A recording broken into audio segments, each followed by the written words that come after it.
Good evening, ladies and gentlemen. Welcome to a very unusual, unorthodox edition of Grid Live Wrap-Up, a debrief edition, I guess you could call it. This is our second trackside weekend of the year, so we have Joe Samaniego and Nicole Fry out at Portland International Raceway. They brought us a lot of great content from a track and driver interviews, so go make sure you check that out after this show. In the meantime, right here, right now, I'm Ben Schneider from Grid Encore and LastCar.info. With me is Kobe Lambeth from Grid Tonight, and like I said, we encourage everybody to check out our Portland content from this weekend. A lot to discuss over there. Congratulations to Antonio Felix da Costa on sweeping the weekend there. But in the meantime, we've got a NASCAR race that just wrapped up in Nashville and a very chaotic finish. So we'll get into that right now. And then Kobe will join us again a little bit later on for Formula One and a surprise winner in that series, you could say, as well. But before we get into all that, as always, I want to give a shout out to our Patreon supporters on this weekend. More than ever, what Joe and Nicole are doing out of Portland is made possible in large part thanks to you all. So thank you, Colin, Deschelle, Mark, Robin, David, and Matthew for making this weekend possible for us here at the Grid Network.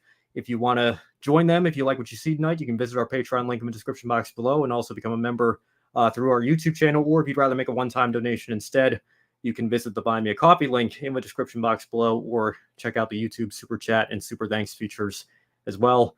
And regardless, make sure you hit the subscribe button so that you don't miss any future episodes of this show or my show, Grid Encore, Kobe's show, Grid Tonight, any of our programming here at Grid Network. Let's start off with the chaotic NASCAR Cup Series race at Nashville Superspeedway that ended in 5 overtimes, quintuple overtime. You heard that right. At first, it seemed like Denny Hamlin was going to win. He got around Ross Chastain, appeared to be set to cruise home to a checkered flag. But then the caution came out with 2 laps to go in the closing stages of regulation with Austin Cindric spinning out. Then we went into overtime for the first time, and Hamlin eventually had to come down pit road for fuel. Multiple drivers who thought they were good to the end of the race for regulation, certainly, but not for maybe more than one green flag or green white checker, rather, one overtime finish. With multiple overtimes, they had to come down into the pits running on fumes. But not Joey Logano. Somehow, some way, Logano found a way to save enough fuel to win the Ally 400 in the 5th overtime attempt. Now, this is his first points-paying win of the year. Logano's Team Penske teammates Austin Cindric and Ryan Blaney had already locked themselves into the playoffs with wins Gateway in Iowa. Logano won the exhibition race, the All-Star race in North Wilkesboro, but in terms of points-paying races this year, he's been a bit off, hasn't really been performing like we expect him to, particularly in an even year where we expect him to go all the way to a championship 4 if trends continue on the way they have been. Logano now doesn't have to worry about getting in the playoffs, assuming he passes post-race tech. I suppose the way this race went, who knows what could happen. But for Joey, I've got to say, I think this is a massive momentum boost for him. And, given where Team Penske's been running here the last couple of years, obviously over 2-time defending champions with Ryan Blaney getting it in 23 and Joey himself winning in 22. But despite that, the speed hasn't seemed to be there on a consistent basis. We talked all throughout the beginning of the year about how the Ford teams seem to be the third manufacturer across all 3 series. They couldn't seem to break through to victory lane and get a win, but now Ford seems to have found their footing a little bit. Now all 3 Team Penske drivers are locked in out of the playoffs by virtue of their points-paying race wins in the Cup Series. So positive momentum for Joey, positive momentum all throughout Team Penske right now, I think. And you could certainly make a strong argument if they continue running like this for a championship 4 run for Logano if he continues on the way he has here. Now, another controversial moment was one of the overtime restarts when Kyle Larson washed up the track, sent Ross Chastain spinning into the wall. And during this incident, Kyle Busch was running up front in the top 5. He hit the wall trying to avoid Chastain, kind of got blocked with the field coming on the inside of him, and he really had nowhere to go. So he had to basically come to a complete stop in order to avoid Chastain, which he did. But then NASCAR made a pretty controversial decision to give Busch his position back and place him up in P4 again, which is where he restarted on the initial overtime restart. It ended up not really mattering because Busch crashed out of the race and finished in 27th despite a strong showing in the closing stages from the RCR driver, which he desperately needed. I believe that was the one where Kyle Larson sputtered on the restart and Busch got stacked up as a result of that. But you heard it from the booth. Jeff Burton even kind of under his breath saying that's ridiculous, not really agreeing with that call there. And I have to say, Credit to NBC today, by the way. I know I've been a little bit critical of them in the past, and I don't think it was a perfect broadcast today by any means, but I'll give them credit for coming on the air 15 minutes early. I know there was some weather in the area for the golf tournament NBC was showing as well, so they came on at 3:15 instead of 3:30. So props to them there, and props to Jeff Burton for not just being one of those people that you might call into Sirius XM NASCAR radio and say, well, Jeff's obviously paid by the networks or paid by NASCAR. He's not going to call that out. He did call that out. He was completely honest, didn't feel the need to hold back and give his raw, honest opinion. And I appreciate that. And I think the reason that I appreciate that is because I feel the same way. I understand that Kyle Busch was put in a difficult situation, but I got to tell you, I don't think that matters here. I think that if you're caught up in a situation like that, we saw it, ironically enough, going to Chicago next week. We saw it on one of those cautions there where the track basically got blocked and NASCAR decided to give some drivers their spots back. I didn't really agree with that either. I don't agree with this here with Kyle Busch today. Now, again, fortunately for, I guess, the integrity of the finish, or what little was left of it after 5 overtimes, however much integrity there can be after the chaos that we saw today. Unfortunately for Kyle Busch, obviously, but regardless, he did not end up benefiting from that in the long run because, like I said, he ended up 27th with DNF because of all the chaos that we continued to see there. If you're RCR, obviously, I think another very disappointing day with Austin Dillon. I know that he had that incident with Brad Keselowski. Some people thought Keselowski came down on him. Others thought Austin drove too deep into the corner, but make of that what you will. Regardless, not a good day for him and not a good result either for Kyle Busch. You have to feel a little bit of positive momentum, I suppose, given that Busch had speed to hang there at the end of the race, but the early stages of the race were not going well for him, and that's kind of been the story of Kyle Busch this year. And Joey Logano extended his streak of years, consecutive years where he's won at least one race.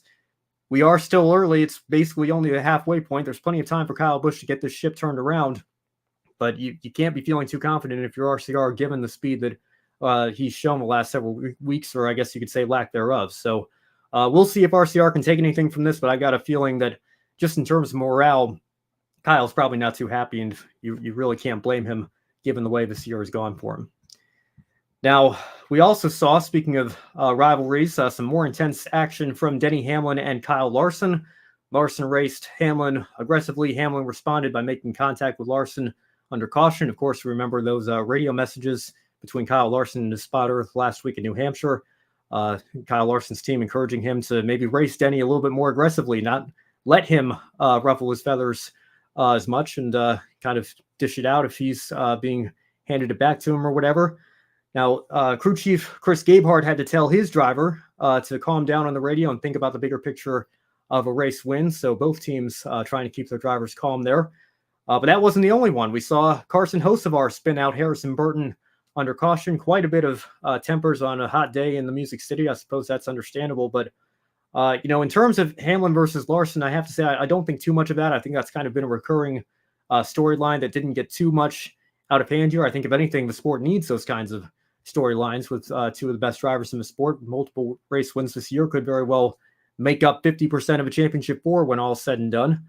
I think it's great for the sport to have that storyline, and the fact that Denny Hamlin has a podcast where he can keep us updated on his side of the story every week over at Actions Detrimental. I think that that only benefits the sport in the long run, as long as it doesn't get too out of hand. Obviously, you don't want somebody intentionally wrecking a guy or turning them in the right rear.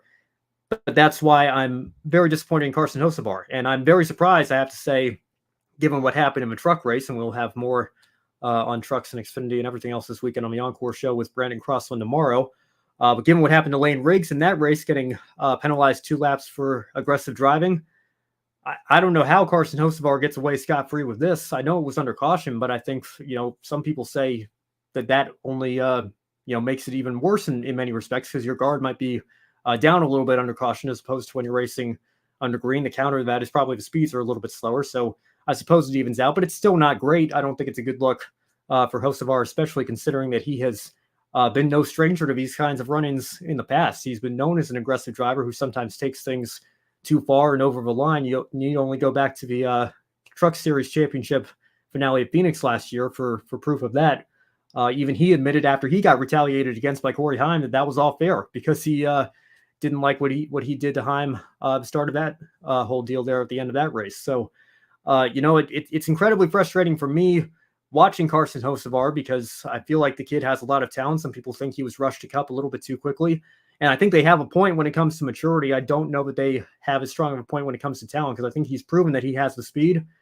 Just his young age, only whatever he is, 20, 21 years old, I think, to be coming in here and already outrunning his teammates at Spire, Corey LaJoie and Zane Smith, who had a great run today. Give him credit for that. But in terms of where they are in the standings right now, I think Hocevar clearly the team leader over at Spire already. He's got the speed and he's got the talent. I just don't know that he has the maturity. And I think that was on full display today. So I would be very surprised if nothing comes out in the penalty report in the next couple of days here when it comes to Hocevar, maybe a fine or a probation of some sort. I doubt he'll get suspended given that NASCAR didn't take action during the race. But, certainly something to keep your eye on there. And can certainly understand why Harrison Burton reacted the way he did because I probably would have felt the same way. Now let's transition here, talk about Zane Smith a little bit. The rookie driver scored a career best in this race here through all the chaos and controversy. It was Zane Smith who emerged from it and nearly stole a win, which would have thrown infinite chaos into the playoff system and what that would have meant for drivers on the bubble and just above or below the cut line, including Joey Logano, who was right there coming into today. So Logano thankful that he could hold off the 71 there at the end, but Zane had enough fuel. He didn't have to come in to the pits like everybody not named Joey Logano practically did as well. I think Noah Gragson was on the same strategy now that I think about it. And I believe he came across with a 10th place finish. So he found a way somehow as well. But everybody else, as they were diving into the pits, that was more and more spots that Zane Smith was just picking up because he was on that alternate strategy and almost paid off for him with the race win. Now, it's been a very challenging season for Zane, a very difficult rookie year. He entered this race as the last place full-time driver in points. So when I say that this would have thrown chaos into the playoff grid here in the playoff system, it could not have thrown more chaos into it to have the absolute bottom 36th place driver take up a spot here like this would have been absolutely totally chaotic. I guess not 36 because now that I think about it, there are a couple of charter teams that the 15 and 16 have a rotation of drivers, but you know what I mean, right? The lowest ranked full-time driver in points stealing a playoff spot would have been totally chaotic. And I have to say, regular viewers of this channel know how I feel about the playoff system. I love the underdogs just as much as anybody, but for the sake of that system's integrity or what little integrity I think it has, I am glad that, no disrespect to Zane because he had a great run today. Don't want to take anything away from him on that front. But I think it's pretty clear based on how he's running it. We don't expect rookies to be championship contenders, and the few that are exceptional for that reason. But it takes some time in most cases, no matter how talented a driver is, to learn these Cup cars and learn how this series races. Zane has had a very difficult transition to that, and I think him taking off a playoff spot, to be quite frank, would have been a complete waste. I think there are plenty of drivers that are more borderline of a cut line right now, or maybe drivers who have run well but haven't broken through to victory lane this year, who maybe don't have complete security yet.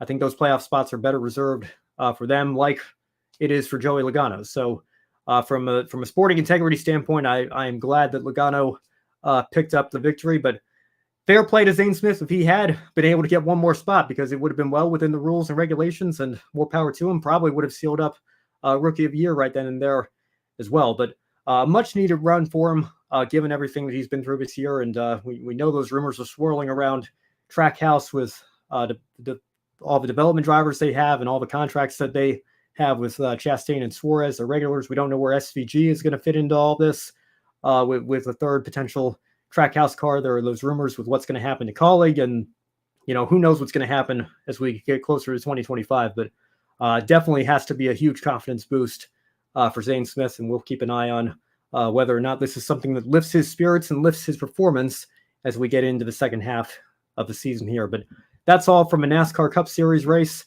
Certainly no shortage of things to talk about here. Brandon and I might go into this a little bit deeper on Encore tomorrow if we have some time, give him an opportunity to express his thoughts, since he's not usually on the Grid Live programs here. But I have to say, just to sum it all up and close this segment out before we get into Formula One, I really hope, I know it's not going to be, but I really hope this is the catalyst for a rule change at the start of next year, that we just go back to one attempt for overtime, because I am well aware that the can of worms has been opened. As much as I would love to see us go back to the days where the advertised distance was the distance that we entered races at, you need only look at the 2023 Indy 500 for proof of how fans of today react to that. They want to see a green flag finish at all realistic and reasonable cost. And I understand that. So I'm willing to make a concession there. But I think the compromise has to be you get one attempt. And if they wreck on that one attempt, then I'm sorry. I understand, but it sucks and we don't like it. We hate seeing races end under yellow. It's a complete buzzkill. But I will take that any day over the absolute chaos and insanity that we saw through 5 overtime restarts. I have to continue to repeat that because it almost doesn't seem real. How in the world could we not get this race finished so many times? But that was the situation that we were dealt with today. So hopefully NASCAR takes a look at that like they did after the Truck Series race at Gateway 20 years ago and decide maybe we should only do one attempt, and then they backtracked on that several years later.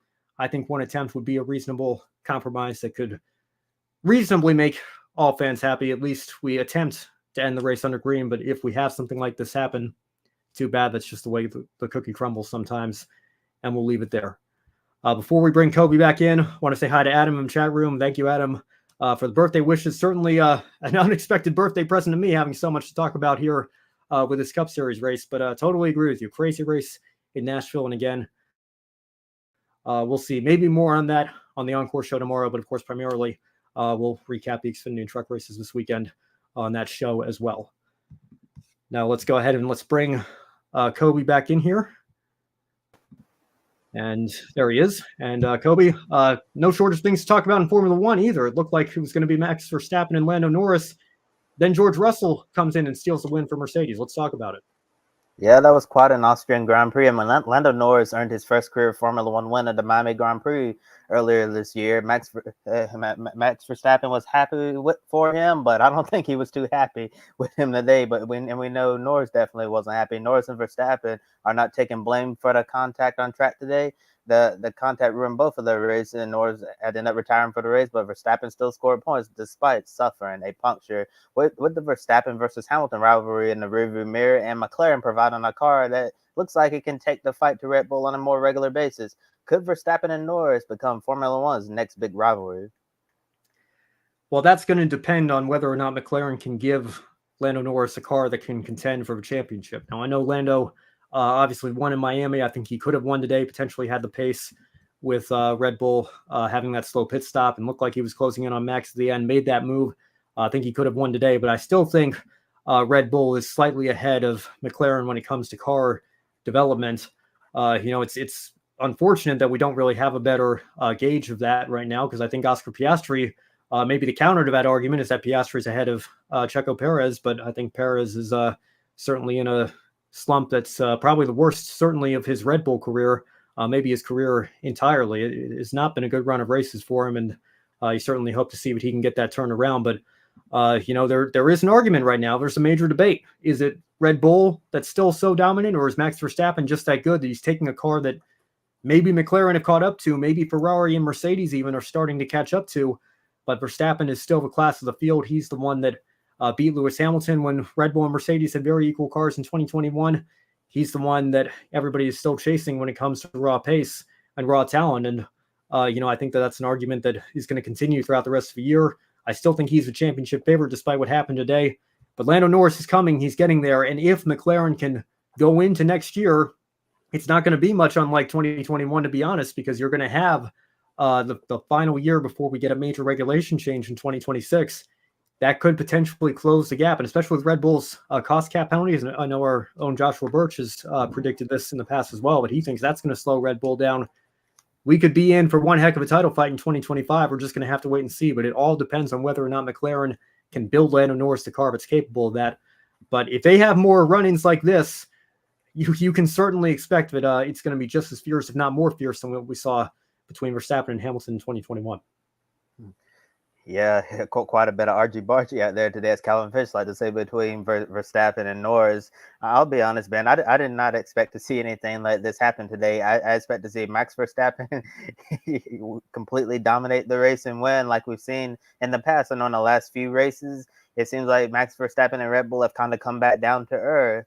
And today I thought it was going to be, the usual Max Verstappen stinks up the race type of show, but but we really saw a fight on our hands, and it was unfortunate the way that it ended. But like you were saying, if McLaren can give Lando Norris a car like this on a more regular basis, and if Max Verstappen and Red Bull make a mistake like we saw in the pit, which we'll talk about in just a little bit, McLaren could be right there, ready to pounce and take the fight to Max. And getting back to the question, I also agree that it really depends on how much McLaren can continue to push this car, the development of this car, and try to get on the same level as Red Bull. I still don't think they're on the same pace as Red Bull. Yeah, I think Red Bull is still slightly better, but they're certainly trending in the right direction. I think these next string of races are going to be very interesting to see how things go. But, after the British Grand Prix coming up, we're going to go on the summer break, and then we'll see what happens in the second half of the Formula One season. And earlier in the Austrian Grand Prix, it seemed like Verstappen was going to win again, but a slow pit stop on the left rear cost Max 6 seconds on the track. He entered the pit 7 seconds ahead of Lando and exited just over a second ahead, with the McLaren driver taking advantage of the mistake in the pits. Then Verstappen was driving very aggressively, using a defensive line to prevent Norris from getting by him until the two inevitably make contact. So in your opinion, Ben, who's to blame for the contact, or you think this was just an incident of hard racing? We'll see. I have to admit, I've only watched the race live, and then I saw the immediate reaction, and I've seen the quotes from both drivers.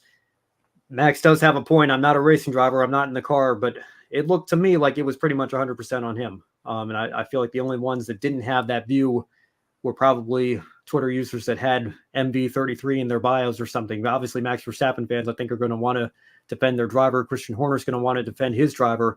But at the end of the day, I think this was pretty clearly on Verstappen. Lando Norris had a run. He had an opening on the outside, and he took it. There's that quote from Ayrton Senna, if you no longer go for a gap that exists. I think this gap existed for Lando Norris to potentially make a run around the outside, but Verstappen seemed to close that door, but two of them made contact. I really don't know what Lando Norris was supposed to do in that situation, to be quite honest.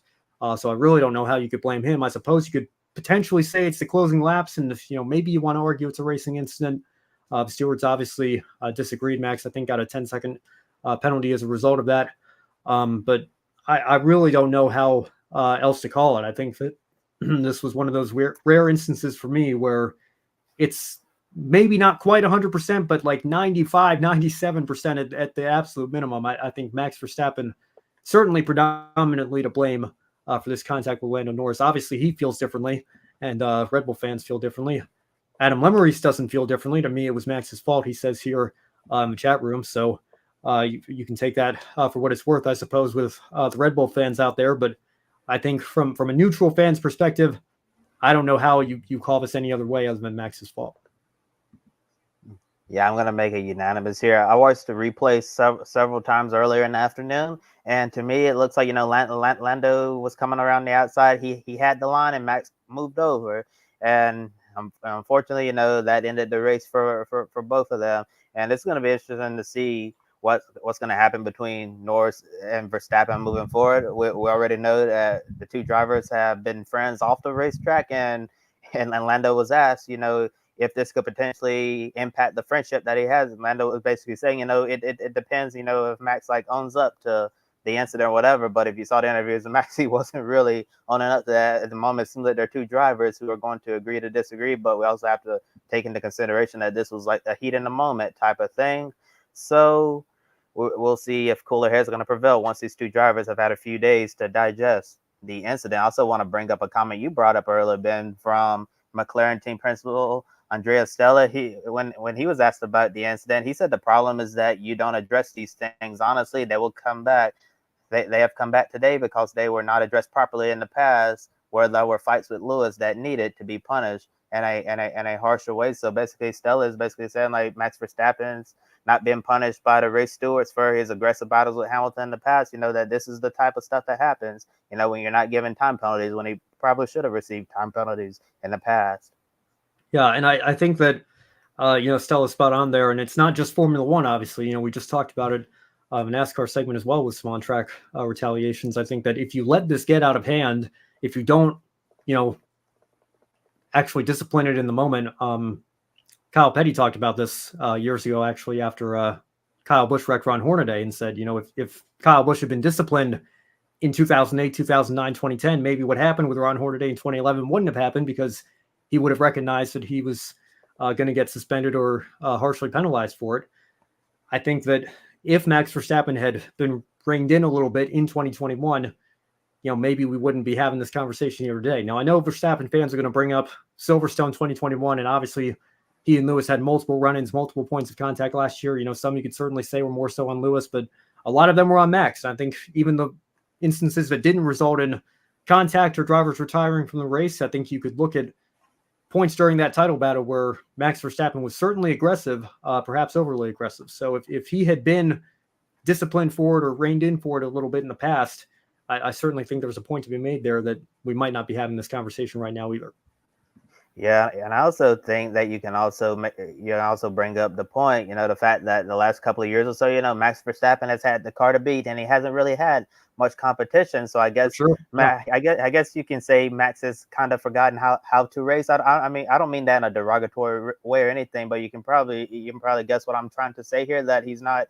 That he's typically so far out in front of the pack that he's not racing anyone. He's just on cruise control, just trying to go from lights to flag and get another checkered flag. So he's not used to having to race anyone. So I think that his racecraft is kind of taking a hit in that specific area, because he's just in another zip code most of the time. And now that the field is starting to catch up to him, he's going to have to improve his racecraft, because he's been driving very, very aggressively, and we saw that today.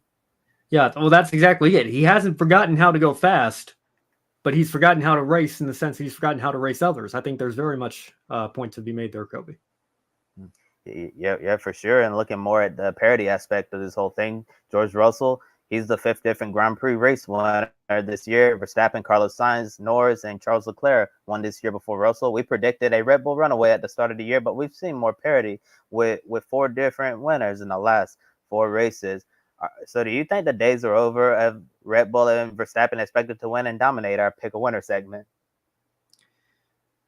Yes and no. And I say that because I think we were all nervous after the first couple of races this year that our office dog at Grid Network, Kiska, was going to end up with 24 points, because Max Verstappen was, forget Red Bull having the perfect season with Checo picking up a couple of wins last year. I think there were some people out there who genuinely thought Max Verstappen was unbeatable and he was just going to run away and dominate with everything. We haven't seen that this year. He's already not won, or I guess you could say lost, more races in 24 than he did in 23. But I'll go back to what I said on one of our roundtables to start the year. I didn't think Max Verstappen would get to 20 wins, but I said he's at 54 wins to start the year. He could potentially get to 70 by the end of the year. So that's winning 16 of 24 races, 2/3 of a season. Well, I just pulled up the list of race winners. He's at 61 now. So he's already almost halfway to that goal of going from 54 to 70. We're not quite halfway through the F1 season, I don't think, with how many races we have under our belts now. I feel like Verstappen is at a point where that goal is still within reach. He could get to 70 wins and still run away pretty comfortably with the championship. So I'm sure he's still going to be a very popular pick for pick a winner, but I don't think it's nearly as automatic as it's been. Certainly not last year, maybe even back towards the tail end of 2022. I think that other teams are starting to catch up. Verstappen should still be the favorite most weekends, though. Yeah, totally agree with you. For the longest time, it seemed like if you just wanted an easy pick or winner point, just pick Max Verstappen. And in the last few races, whenever I picked Max Verstappen, believe it or not, he did not win. It was a different winner. And then the one race I go back to Max, this is the race that he doesn't win. So very frustrating. I'm on my end, tried to be clever with my pick or winner picks, but yeah, I don't think it's going to be as automatic as it has been in the past, because those McLarens are really catching up, and then certain tracks will favor the Ferraris and other tracks will favor Mercedes. I still think at the end of the day, we're going to see Red Bull win the Constructors and Max Verstappen take home the Drivers' Championship. But I do think that we could see some more close racing throughout the rest of this Formula One season. This actually has me excited for what's to come, that we may not see an automatic Max Verstappen win every single week, that on occasional weekends that we can see someone take the fight to him. And I think we could see an exciting 2025 season, if the pace of development from the other teams, continues to stay where it's at and get much better. And what, as you were saying about what our friend Joshua Birch was saying about the cost cap, penalty catching up to Red Bull, I think that could potentially play a role in what happens next. And then, in 2026, we got the new regulations come in, first slate for everyone. So it's basically going to be anyone's game, and we'll see who hits it right out of the gates when the new regulations come online. And now let's go back to the race winner, George Russell, who was able to capitalize on what happened to Verstappen and Norris to win the race. Russell was in the right place at the right time to win for the second time in F1. So in your opinion, Ben, was this win a passing of the torch at Mercedes? And is Russell now the team's number one driver with Hamilton leaving at the end of the year? I feel like he maybe has been the number one driver for a little while now. If you think about it, this is his second career win. Obviously, both those wins have come with Mercedes, which means they both come since 2022. Lewis Hamilton, you can argue, don't want to open this can of worms here because I know fans still have very strong feelings on it almost 3 years later. But as he saw Max Verstappen pass him for the win of a championship at Abu Dhabi, I mean, who would have thought that maybe Lewis Hamilton won his last race? I don't think he's won his last race. I think he could get another win this year if Mercedes continue to improve. I think he could win a couple races next year when he goes to Ferrari. But the reality of the situation is George Russell has 2 wins in that time where Lewis Hamilton doesn't have any. So maybe they're just building him a better car suited for his driving style. Maybe Lewis Hamilton has lost a step and is no longer in his prime. Maybe it's a combination of both. But I think certainly with Lewis, almost having one foot out the door at this point, because we see Mercedes down in 4th in the constructors here. Actually, McLaren's still only 3rd. It looks like still, 23 points back from Ferrari because they had a slower start to the year. Comes back to bite them here once again. But regardless, Mercedes down in 4th. We know that they're not going to fight for a driver's championship at this point in the year. They can maybe get a win here or there, a podium here or there. But I think Lewis is, whether he wants to admit it or not, he's probably out in public at least saying that he's still focused on ending the year strong with the team that's given him so much success. But you have to think he's starting to think about 2025. And with the fact that George Russell seems to be on average running a little bit better than he is right now anyway, I think we can certainly call George Russell the number one at Mercedes right here, right now in 2024. It takes nothing away from what Lewis Hamilton has accomplished with Mercedes and accomplished all throughout his career. But I think the way Russell's running right now, he's certainly racing, like, forget who his teammate is for a second. George Russell is driving like a number one driver right now. I can tell you that much for sure.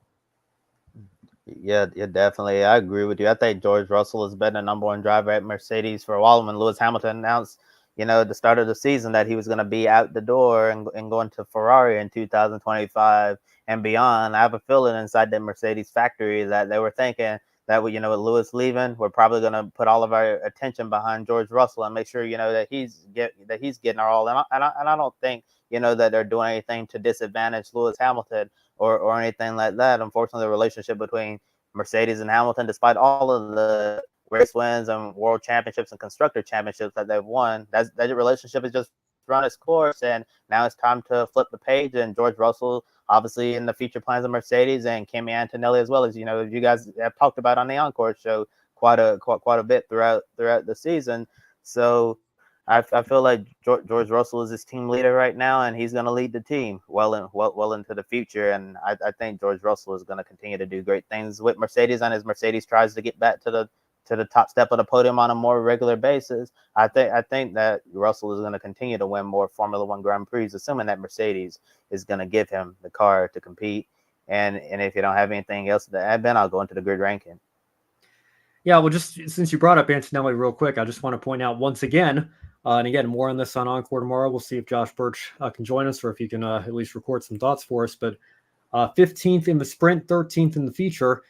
This is after the previous round in Spain where he was 15th in the sprint and 12th in the feature. So, again, I mean, I will fully admit I have not followed this kid's trajectory as closely as a lot of other people's have. I understand why he's very highly rated and highly touted as a potential future superstar, but for whatever reason, it does not. I mean, if all you look at is the Formula 2 results, it does not appear that he has had as much success as people were anticipating he would have. So, again, we'll see what happens. Mercedes could surprise us and give him that seat straight away, or they could do what Red Bull did with Verstappen and put him in the Toro Rosso equivalent seat for a couple of years. Maybe he replaces Logan Sargent at Williams. We'll see what happens with Carlos Sainz, but we'll have a little bit more on this tomorrow, obviously. But Kimi Antonelli still looking for that first podium in Formula 2, and if that's the case, you have to wonder, is he really ready for F1, or should he spend another couple of years in the F2 ladder first?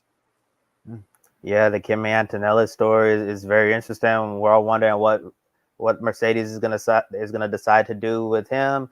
And but yeah, when Antonelli first started getting noticed and coming up the ladder system as a young Mercedes development driver, a lot of people have really considered him the next big thing in motorsports, a generational talent. And even myself on Grid Tonight, when Antonelli was announced to Formula Two with Prima, I even called him the Victor Wembanyama of motorsports. This generational talent that only comes around once every 10 years, that he could really be one of those guys who can go out there, win lots of races and lots of world championships as well at the pinnacle of motorsport. But to your point, Ben, this year, based on what we've seen in F2, yet we haven't seen any performances, for us to say, yep, that kid needs to go into Formula One next year. Based on what I've seen, I think Antonelli could benefit from another year in Formula Two. I know the season is not even over yet, but we haven't seen him do what he's done so far in other junior categories, where he just goes in, wins most of the races, and wins championship after championship. But for some reason in F2 so far, we just haven't seen that at all. He hasn't even scored any. He hasn't scored points in a month. The last time he finished in the points, it was on the streets of Monaco. We went to Spain, sprint feature race, no points, and then Austria, no points in the sprinter feature race as well. So we're gonna have to see if he can stop the bleeding and try to get back into the points and see if he can get a podium or a race win. Yeah, look, and Kobe, just real quick, and then we'll move on out of a grid ranking. But I'm glad you brought that up as well. He's driving for Prima. It's not like he's driving for a backmarker F2 outlet. He's driving for one of the top junior Formula teams that is, so many talented drivers have come through on their way up the ranks. And his teammate is Oliver Behrman. And credit to Behrman, he won the sprint. So he got that checked off his list here. But again, like we talked about on Encore last week, I find it very interesting that, and you saw it when Behrman filled in for Sainz. The talent is obviously there when he got in that Ferrari. But the two drivers that seem to be highest up on everybody's list for a potential F1 seat next year, but are racing in Formula 2 right now, are nowhere near the top of the standings. I find that very interesting, maybe a little bit unfair to the Paul Aarons of the world, and drivers that might end up with a championship this year. The ranking doesn't necessarily dictate, it seems, how highly touted you're going to be when it comes to an F1 seat in the immediate future. So we'll see. We'll keep following that, obviously, much more on that on the Encore show tomorrow. But in the meantime, we can move on here and discuss the grid ranking. Yeah, we're gonna do a quick update on the grid ranking. Pecco Bagnaia ended up sweeping the weekend at the Dutch TT, and he's now the new leader of the grid ranking. Nobody could catch him this weekend, and now he's the fourth MotoGP rider to lead the grid ranking. Second this year, as Jorge Martin led earlier. He's the fifth person to lead the grid ranking this year, tying 2020 for the most. But we'll have a full updated grid ranking later tonight once our own Joe Samaniego gets settled after a long, hard, and busy race weekend at Portland International Raceway, covering the Portland E-Prix. And with that said, it's time for our Grid One shining moment of this racing weekend. Leave us a comment down in the chat below. What's the one thing that stood out to you most from this racing weekend? And Ben, I'll let you go first. I'm torn between a couple. Obviously, we had an underdog come away with a second place finish of a NASCAR race, but I am going to give it to George Russell, and I'm going to say that I think this is a very popular win. Obviously, a little bit chaotic how he got there. Certainly wasn't the race-winning car on pace, but sometimes you don't need to be. Sometimes the cars in front of you take care of themselves, and Lando Norris and Max Verstappen, by virtue of their coming together, did that today for George Russell, and he was in the perfect position to benefit from that, and he held off a hard-charging Oscar Piastri there at the end. So it's great to see, and it's great for Formula One. I want to give a shining moment to F1 as well, because I got to tell you, just from a personal perspective here, as a neutral fan, after seeing what Williams did with Logan Sargent and Alex Albon crashing out, and the decision to replace Sargent with Albon that weekend, coming on the heels of Max Verstappen going for his 19th win in 20th races, I was really thinking to myself, this is just going to be another wasted year. It's so frustrating to be an F1 fan right now. And, it's just super predictable. It's not fun to watch. Well, it's become a little bit more fun to watch. I still think Red Bull has a pretty sizable advantage over the rest of the field, but I think it's getting better. I think we're seeing the gap close. Lando won his first race. All credit to him. George Russell got a win today. Charles Leclerc won his home race. And we have seen 5 different winners from 4 different constructors, with Sainz taking the win in Australia here as well earlier to start the year. So that's been great to see. It's great to see a little bit of parity coming back to Formula One. And hopefully those other teams that are part of the Big Four now, I guess we can officially say McLaren is back up in that top tier of teams. Hopefully they can continue to close the gap and give us a little bit more parity, a little bit less predictability more drivers like George Russell standing on the top step of the podium. That is great for Formula One. That's my one shining moment this weekend. Yeah, and I have to give my one shining moment to the underdog from the NASCAR Cup Series race in Nashville. Second place finisher, Zane Smith, which is also Adam Limerick's one shining moment. You say driving the number that Dave Marcus had when he drove in NASCAR. Yeah, it's definitely been quite a season for Zane Smith. In some rookie seasons, it can go extremely well, and other rookie seasons it can go extremely bad, and that's exactly what it's been for Zane Smith so far in 2024.